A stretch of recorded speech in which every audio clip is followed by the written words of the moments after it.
AIS tracking flagged something unusual. Tanker transits through the Strait of Hormuz had dropped to less than 10% of the weekly baseline. The ships weren't gone. They were anchored in the Gulf of Oman, engines idling, parked outside the strait rather than moving through it. July 2026. The blockade was back, the most fought-over waterway in the theater, at its sharpest point in months. If you had a warship out there, it counted. And right then, USS Tripoli, the ship that had been running combat air operations over that strait for 4 months, turned north. Not to reposition, not to go after a new threat, it went home. The number worth pausing on, 1,600. That's how many combat flight hours Tripoli's air wing had logged in theater. 0 mishaps. The ship was delivering. The mission wasn't wrapped up, and it left anyway. Why does the top-performing ship in the theater walk out the door the day things deteriorate? Was something wrong that we weren't told about? Was there pressure from above? Every headline called it a rushed exit. The comment sections agreed. USS Tripoli left on schedule. That 3-word answer is harder to explain than anything else thrown at this question. Let's go through it. Subscribe to Navy Intel. Before getting to why it left, you need to know what it was doing while it was still there. USS Tripoli LHA-7 had been in the Central Command area of responsibility since March 2026. Its F-35B Squadron, Marine Fighter Attack Squadron 121, the Green Knights, flew in a Lightning carrier configuration. Not a placeholder for a nuclear supercarrier, but an aviation-focused ship that could operate closer to the strait than the big carriers could safely get. Over 4 months, it put up numbers that don't happen by accident. More than 1,600 combat flight hours, 0 mishaps, over 300 aerial refueling events for coalition aircraft, more than 140 commercial vessels turned under blockade enforcement, and direct strikes during Operation Epic Fury.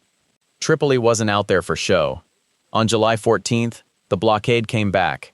The strait was at its most contested point in months. 8 days later, on July 22nd, Tripoli left. Not because it failed, not because someone pulled it from the theater. It left the same way ships like this always leave, on a date set months before the blockade restarted, before the ceasefire broke down, before any of this was more than a contingency in a planning document. The ship was still producing. The mission was still running. It left anyway. Why does a system built for sustained conflict pull its best ship at exactly that moment? The Navy built a constraint into the rotation schedule from the start. You can't build a force that holds indefinitely by letting individual ships sustain indefinitely. The rotation schedule isn't a paperwork rule invented by admirals who've never seen a conflict zone. It's what holds the entire force structure together. Remove it, and the structure doesn't fall apart suddenly. It erodes, in ways that don't appear on any readiness report until the day you actually need the ship. Why 6 months? Because 6 months is about as far as depot-level maintenance cycles can stretch. After roughly 180 days of continuous operations, an amphibious assault ship racks up maintenance requirements that can't be handled at a forward base, on a tender, or while underway. Hull inspections, propulsion overhauls, magazine reloads that need shore facilities, aviation systems needing calibration gear that doesn't go to sea. Then there's force planning. Tripoli's July 22nd departure was locked in before any of this existed, not just before the blockade restarted, but before Operation Epic Fury, before the ceasefire collapsed. Departure dates are projected years out under the optimized fleet response plan and confirmed roughly 6 months ahead. Port scheduling at White Beach in Okinawa, transit routing, the trip home. The paperwork was signed before the crisis had a name. If Tripoli had extended by 60 days to cover the blockade restart, the next ship in the queue would have arrived 60 days late, then the one after that. Every extension moves forward through the whole chain, compounding rather than absorbing. Think of it like a train schedule. If the 8 a.m. train leaves 20 minutes late, the 9 a.m. train doesn't go out on time. The platform's occupied. Every train behind it shifts by the same 20 minutes. Nobody eats the delay. The whole line slides. The 6-month clock isn't about one deployment. It's about every deployment behind it. Air traffic control works the same way. Controllers don't skip mandatory rest because the airport is slammed. They enforce it because the airport is slammed. A controller, 14 hours into a 12-hour shift, is more dangerous than an understaffed operation staying within its limits. Tripoli didn't leave because conditions allowed it. It left because the system requires it, regardless of conditions. A system that holds only when things are quiet isn't a system, it's a gamble. But almost nobody asked what came next. Could Tripoli have physically stayed if someone had pushed for it? Start with the flight deck. Every time an F-35B lands vertically, the exhaust burns directly into the deck surface. Stovall downwash runs at temperatures that eat the deck coating with each cycle. After 1,600 flight hours and hundreds of vertical landings, that deck needs depot-level resurfacing that can't happen at a forward base, on a tender, or while underway. That's one item. There are others. Airframe inspections on fifth-generation jets require tooling that doesn't go to sea. Avionics calibration takes ground support equipment that stays ashore. Magazine reloads for a sustained strike campaign need shore facilities. Any one of them can be pushed back once. All of them together accumulate. It works the same as skipping oil changes. Skip one, the engine's fine. Skip the next, still fine. By the time something gives, the wear is already in the system. It just hasn't announced itself. After 4 months of combat operations, a meaningful chunk of required maintenance had been deliberately deferred because the mission came first. The ship wasn't broken, but it was operating on a margin that disappears quietly rather than dramatically. Military readiness ratings are snapshots. A ship rated C2, minor degradations, fully mission capable, looks identical on paper whether it's trending towards C1 or towards C3. The direction of travel doesn't appear in the rating. After 4 months of sustained combat ops, Tripoli was moving one way. The readiness report hadn't caught that yet. The rotation clock had already factored it in. And then there's what no readiness report captures. 4 months across multiple time zones, jet blast at hearing protection levels on every shift, a deck that never actually stops moving. The people on that flight deck weren't fresh, they were disciplined, which is not the same thing. And discipline has a ceiling.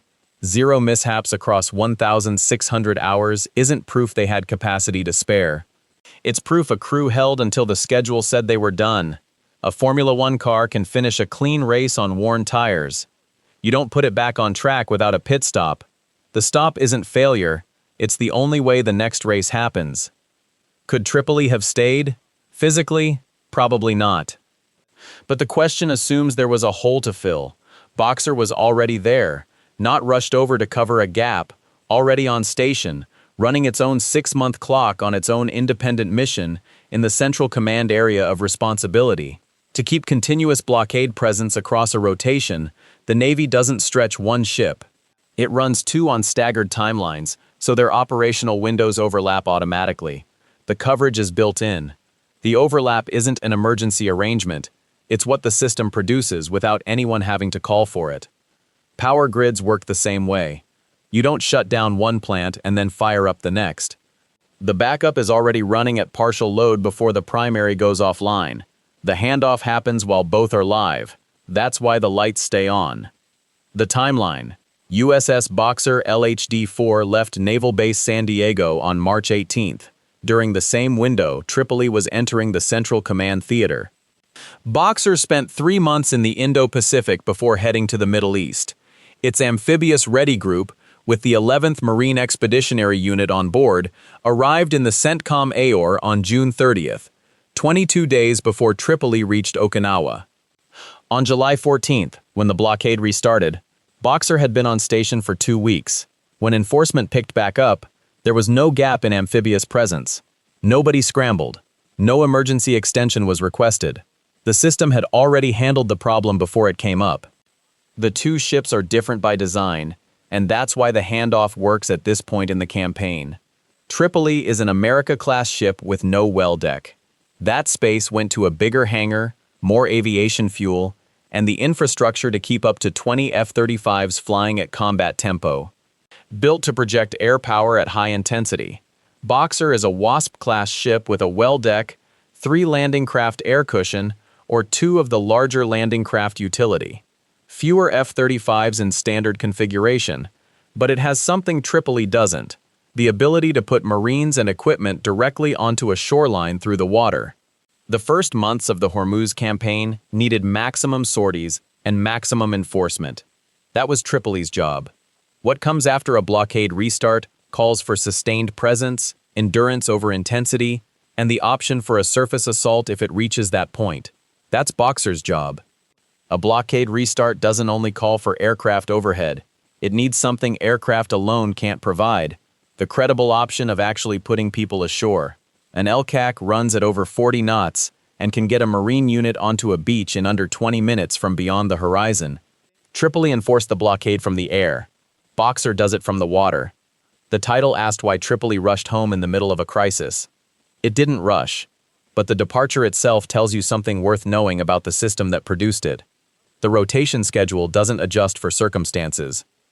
A system that holds only when things are calm isn't a system. Even knowing the 180-day limit ran its course on Tripoli, something's still worth sitting with. What did 4 months of high-tempo operations actually cost the ship running them? A deck burned by hundreds of vertical landings. Maintenance piled up while the mission kept going.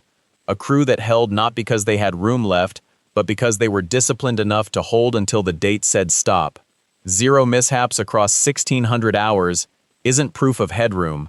It's proof people ran right up to the edge of what the schedule allowed. The same clock that pulled Tripoli home had already moved Boxer in. Not as a reaction, not as a fill-in. Boxer had been running its own cycle for months before the blockade restarted, before anyone needed it there. The coverage wasn't arranged after the fact. It was structural. 2 offset clocks set up to overlap, one mechanism producing 2 results. Tripoli ran out of runway. The runway didn't run out. Continuous coverage wasn't produced by a sharp last-minute call. It was produced by a rotation, designed so no last-minute call would ever be needed. A force that rotates on schedule regardless of what's happening in the strait is not a force that can be worn down by waiting. You can't build a strategy around outlasting an opponent who is never the same opponent twice. The ship changes, the presence doesn't. 140 commercial vessels redirected by Tripoli. Boxer picks up where it left off. The number keeps climbing. The hull changes. The mission keeps going. The real question isn't why Tripoli left. It's what it would actually take to outlast a rotation schedule that never stops. If the answer is nothing, the outcome in that strait may already be set. The ships just haven't finished their turns. USS Tripoli finished its turn. USS Boxer is on now. The watch continues. If this changes how you think about naval power, not the ship but the system running it, subscribe to Navy Intel. The next rotation is already in motion.